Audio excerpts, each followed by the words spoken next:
cette voix s'unissent de nombreuses autres petites voix qui font aujourd'hui la fierté de la chorale Israël en pleine transition générationnelle. Au-delà des répétitions au chant choral, c'est un véritable engagement d'encadrement, tant spirituel qu'éducatif, que prône cette assemblée statutaire cinquantenaire de l'Union des Églises de Baptistes du Cameroun. Et le culte d'action de grâce à la paroisse Macédoine Kondi, couplé à l'opération Un enfant, un cahier, est une illustration de foi. La chorale Israël ce matin est venue célébrer l'excellence scolaire. À la chorale Israël, nous pensons à la relève. Voilà pourquoi les portes sont ouvertes pour tous les enfants à partir de 5 ans qui veulent chanter en langue Barça. Pendant les 3 premières années, les enfants sont pris en charge par le bureau national qui ne débourse aucun franc. Et en fin d'année, nous célébrons l'excellence scolaire.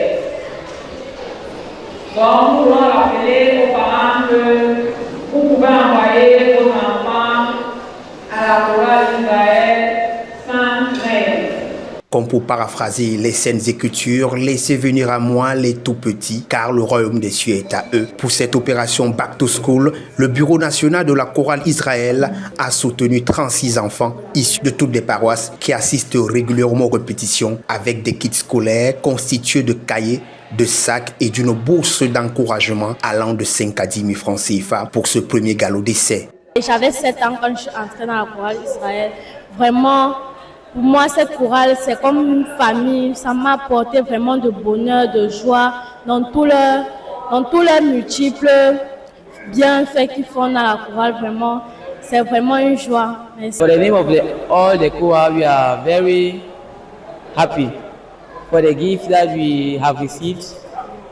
I'm in this choir for, I think, 11 years, and I've never been not happy. I'm always happy in this choir. And we want to promise the president that we are going to put all our effort in this choir to make the choir to be more powerful in singing, in dancing, in jumping and all. And we promise them that we are going to continue the job that we started. Les textes du jour, le premier est tiré de l'évangile de Luc au chapitre 6 verset 38 et Jacques du chapitre 1 au verset 22 invite à mettre la parole de Dieu en pratique. Frères et sœurs, pratiquons la parole de Dieu. Nous ne perdons rien, pratiquons la parole de Dieu. Ne choisissons même pas certains domaines pour l'appliquer, pour l'exercer et d'autres domaines non. Dieu te la donne pour que tu t'en sers partout, dans tous les domaines de ta vie. Une grande interrogation reprise par le modérateur sous fond de recommandations tant aux enfants qu'aux parents. C'est les parents qui vont vous bénir. C'est les parents qui sont en train de s'arranger maintenant pour vous renvoyer à l'école. C'est les parents qui vont souffrir si vous ne rentrez pas vite. Vous devrez être obéissants pour que Dieu vous bénisse pour vous. Dites là-bas Amen. D'accord. Amen. Et nous les parents, qu'est-ce qu'on va faire? On ne doit pas traumatiser les enfants. On doit plutôt leur montrer notre amour. Mais je ne dis pas qu'on va arrêter les enfants, non. Mais nous devons savoir les reprendre. Nous devons les mettre dans des conditions agréables pour leur permettre d'étudier. N'allons pas saouler notre endroit pour venir voir du désordre dans la maison. Heureux d'être couverts sous l'onction du Saint-Esprit par l'imposition des mains, les enfants de la chorale Israël et de cette communauté chrétienne affronteront la rentrée prochaine avec plus de détermination et de confiance, surtout en Dieu.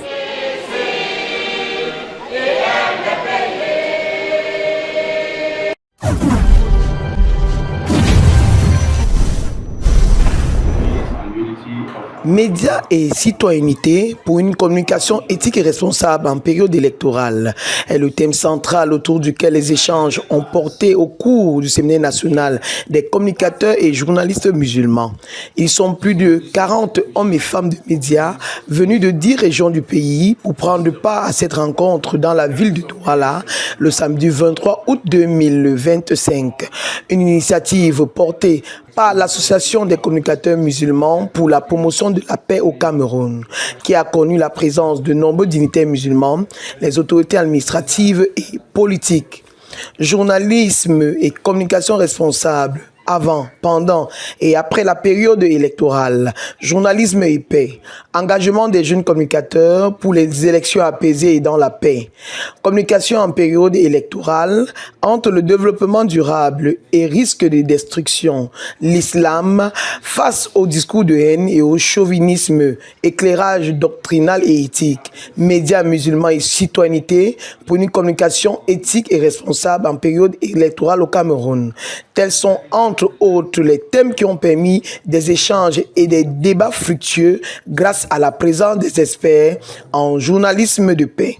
Préserver la paix, c'est jouer notre rôle en tant que communicateur, la préservation par de notre paix qui est chère.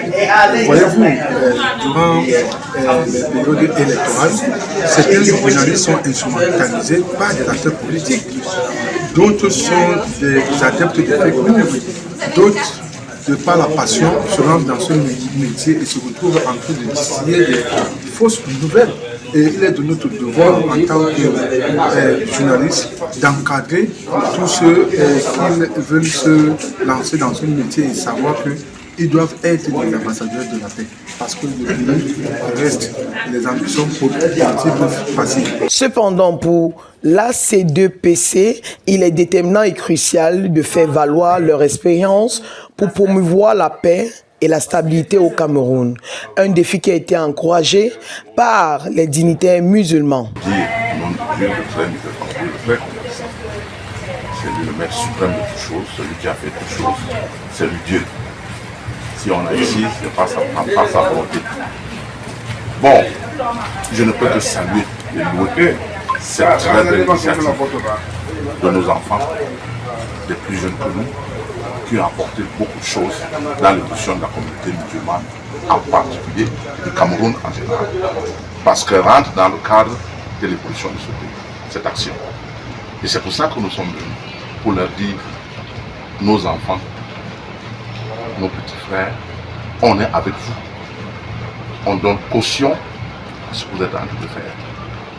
Parce que je peux dire que le prix à payer est très vaste. Le chantier est très vaste. Ce n'est pas seulement dans le cadre des élections, mais c'est pour que ça renforce le comportement du musulman, qui développe des vertus, n'est-ce pas, telles que la rectitude, la vérité et l'amour pour les autres.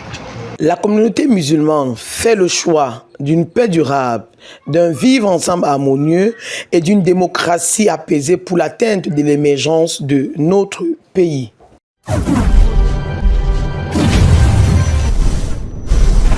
Un déploiement impressionnant à hauteur de l'événement sous une pluie pleine de bénédictions pour l'installation en ce 22 août à la place de l'abbé Seké à Douala, du nouveau commandant de la région militaire interarmée numéro 2 à Douala. Le général de brigade Toby Gabriel Ngolo Ngomba, nommé le 15 juillet dernier par décret présidentiel, a véritablement pris ses fonctions au cours d'une cérémonie présidée par le ministre délégué à la présidence de la République chargé de la défense, Joseph Biti Assomo, qu'accompagnait son état-major, des corps constitués et l'autorité administrative et traditionnelle. L'hymne national résonnait avec vigueur et force pour la motivation des troupes en ce moment solennel. Dans cette importante et sensible circonscription administrative, poumon économique du pays et par extension de l'espace CEMAC, vous qui êtes constamment, passez-moi l'expression, au taquet avec vos collaborateurs, les forces de maintien de l'ordre pour lutter contre l'insécurité, protéger les personnes et leurs biens, ainsi que pour le maintien d'un climat social serein et favorable à une activité économique viable et fructueuse. De grands défis dont doivent faire face ce fils de la Léquier dont les compétences ne se démontrent plus. Raison qui d'ailleurs lui valent cette haute reconnaissance du chef supérieur des forces de défense, son excellence Paul Biya, tâche à mener avec poigne et rigueur. Vous êtes appelés à vous consacrer pleinement et immédiatement, avec vigueur, rigueur, méthode et sens du devoir, aux exigences du commandement qui vous est désormais confié. Il y va ainsi pour le nouveau commandant du RMIA 2, en remplacement du général de brigade Ibaïba, de composer avec les autres corps de défense et de sécurité des régions suscitées pour remplir convenablement ses missions. Veillez en permanence à une réactivité accrue de vos dispositifs face aux diverses menaces, toujours en mutation. Une ville de Douala réputée chaude, pas qu'en termes de climat, l'élection présidentielle à venir devra être pour le nouvel arrivant un galop d'essai d'ouvrir grand l'œil. La démarche du chef de l'État s'inscrit dans une logique de veille stratégique, de réajustement opérationnel et de renforcement du commandement, afin que nos forces conservent leur capacité d'anticipation, de réaction et d'adaptation sur l'ensemble du territoire national. Comme de coutume, une parade militaire a régalé le public venu nombreux pour immortaliser cet instant magique.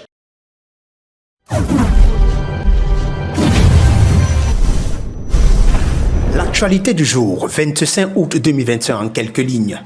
En République démocratique du Congo, les regards sont tournés vers la haute cour militaire où le procès par contumace de l'ancien président Joseph Kabila arrive à son épilogue. Le procureur général doit présenter son réquisitoire alors que les parties civiles réclament plus de 26 milliards de dollars de réparation, une affaire qui divise profondément la classe politique congolaise.